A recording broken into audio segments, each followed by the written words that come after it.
তো আজকে দুটি খবর পাশাপাশি এসেছে West Bengal school service commission থেকে। অলরেডি একটা বিষয়ে আমি ভিডিও পাবলিশ করেছি, তোমরা দেখেছো যে যে সমস্ত বিষয়ের ইন্টারভিউ বাকি ছিল তাদের ইন্টারভিউ ডেট মোটামুটিভাবে 16 তারিখ থেকে শুরু করে 25 তারিখ 26 তারিখ পর্যন্ত বা 29 তারিখ পর্যন্তও রয়েছে। এবার আরেকটা বিষয়, সেটা তোমাদেরকে না জানলেই নয়। এখানে তোমরা দেখতে পাচ্ছ যে 11-12-এর যে ভেরিফিকেশান অলরেডি সমস্ত সাবজেক্টের কমপ্লিট হয়েছে। তো তারপরে একটি লিস্ট পাবলিশড হয়েছে যারা যারা রিজেক্টেড হলো। তো রিজেকশানের যে কারণগুলো তোমরা জানো, যে মেনশন করা রয়েছে যে কারেন্ট স্ট্যাটাস কি, কত নম্বর বোর্ডে তাদের ভেরিফিকেশান হয়েছিল, তাদের কাস্ট কি রয়েছে, ঠিক আছে, এবং তাদের নাম এবং রোল নাম্বারটাও এখানে দেওয়া হয়েছে।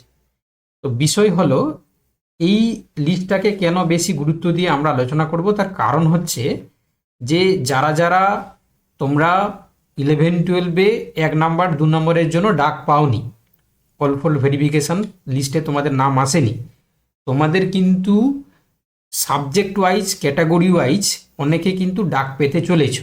অর্থাৎ লিস্ট 2 কিন্তু পাবলিশড হওয়ার সম্ভাবনাটা অনেকটাই ইঙ্গিত দিল। তার কারণ কেন আমি তোমাদেরকে বলে দিচ্ছি। দেখতে পাচ্ছ যে অ্যাকাউন্টেন্সি মতন সাবজেক্টে প্রায় এখানে আমরা দেখতে পাচ্ছি 17 জন তারা কিন্তু বাদ দিয়েছে, ঠিক আছে, রিজেকশন হয়েছে। অর্থাৎ তারা বিভিন্ন প্রকার, কেউ অ্যাবসেন্স আছে ভেরিফিকেশানে, কেউ ওভারেজের কারণে, কেউ আবার তোমরা দেখতে পাচ্ছ যে ক্যাটাগরির মধ্যে বিলং করছে না, নাম্বার বেশি বাড়িয়ে দিয়েছিল মাস্টার ডিগ্রিতে। এগ্রিকালচার এখানে দেখতে পাচ্ছ, এগ্রিকালচার, তারপর হচ্ছে কি তোমরা দেখতে পাচ্ছ অ্যাগ্রোনমি, ঠিক আছে, এরকম প্রচুর সাবজেক্ট রয়েছে। আবার যারা কিন্তু বাদ গিয়েছে বেঙ্গলি ইতিমধ্যে তোমরা জানো, বেঙ্গলি এবং ইংলিশ একটা লিস্ট দিয়েছিল, এখানেও মেনশান রয়েছে, ঠিক আছে।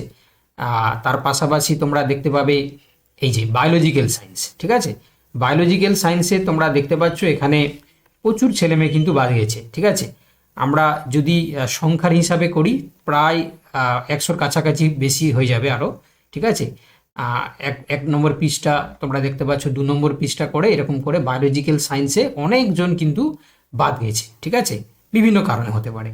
তো সেক্ষেত্রে যারা বায়োলজিক্যাল সায়েন্সে আছো তোমাদেরকে বলে দিই, যারা 1 নাম্বার কিংবা 2 নম্বরের জন্য তোমরা ডাক পাওনি, তোমাদের কিন্তু ডাক পাওয়ার সম্ভাবনাটা অনেকটাই বাড়িয়ে দিয়েছে, ঠিক আছে, কারণ অনেকজন কিন্তু এখানে বাদ গেছে। ঠিক একইভাবে কেমিস্ট্রি, ঠিক আছে, কেমিস্ট্রিতেও অনেকে বাদ গেছে। আর তারপরে হচ্ছে তোমার ফিজিক্যাল সায়েন্স, কেমিস্ট্রিতেও অনেকজন গেছে, দেখতে পাচ্ছ তোমরা কেমিস্ট্রি লিস্টের কিন্তু ছড়াছড়ি, ঠিক আছে, অনেকগুলো পেজ কিন্তু রয়েছে। আচ্ছা, এবার আমরা চলে আসছি, দেখো ই কমার্সের ক্ষেত্রেও বাদ গেছে।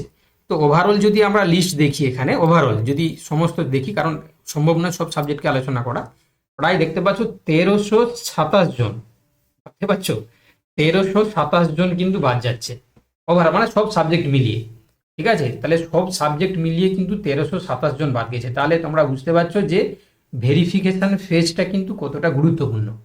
তাহলে এর দ্বারা ক্লিয়ারলি আমাদেরকে মানে এটাই জানায়, দেখতে পাচ্ছ তোমরা দেখতে পাচ্ছ 13/12/2025 6টা 7 PM, মানে সন্ধ্যা 6টার সময় এটা প্রিপেয়ার হয়ে পাবলিশড হয়েছে, 96 পেজ সহ 1327 জন।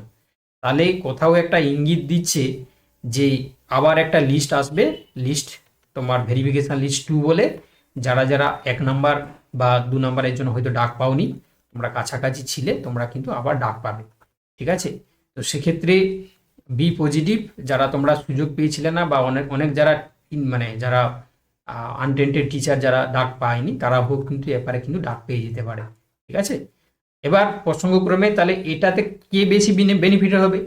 তাহলে বেনিফিটেড তারাই হবে যারা লিস্ট 1-এ যারা চান্স পেয়েছিলে, তারা ধরো মার্জিনে ছিলে বা শেষের দিকে ছিলে, লাস্ট কাট অফে ছিলে, তাহলে তোমাদের নামটা কিন্তু উপরের দিকে উঠবে, ঠিক আছে। তাহলে তোমাদের যে প্রবাবিলিটি ছিল চাকরি পাওয়ার, সেই প্রবাবিলিটিটা কিন্তু অনেকটা বেড়ে গেল। কেন না, যেহেতু হচ্ছে কি যাদের লাস্ট কাট অফে ছিল সেই কাট অফটা বেড়ে কিন্তু 2 নাম্বার যদি এদিকে কমে, তাহলে তোমার কিন্তু নাম লিস্টের অনেকটা উপরে চলে যাবে। তো সেক্ষেত্রে তারা কিন্তু অনেকটাই বেনিফিটেড হয়ে গেল। তো যারা তোমরা প্রথমের দিকে ছিলে তারা তো তোমরা কনফার্মভাবে ছিলে, যারা মাঝের দিকে ছিলে বা যারা শেষের দিকে ছিলে, যারা তোমরা জিনিসটাকে ভাবছিলে যে আমার লাস্টে তো নাম এসছে, আমার কি এম প্যানেলে ঢোকার কি সম্ভাবনা রয়েছে, তাহলে অনেকটাই কিন্তু সম্ভাবনা রয়েছে, যেহেতু 20 নাম্বার ইন্টারভিউ, সেখানে যে যেমন পারফরমেন্স করবে সেই বেসিসে তার কিন্তু এমপ্যানেল হবে। আশা করি আমি তোমাদেরকে পুরো জিনিসটা বোঝাতে সক্ষম হয়েছি। যদি আরও কিছু বিষয় তোমাদের বুঝতে অসুবিধা হয়ে থাকে তাহলে তোমরা কিন্তু আমাকে কমেন্টে জানাতে পারো, আমি সেই বিষয়ে ভিডিও বানিয়ে দেবো। ধন্যবাদ।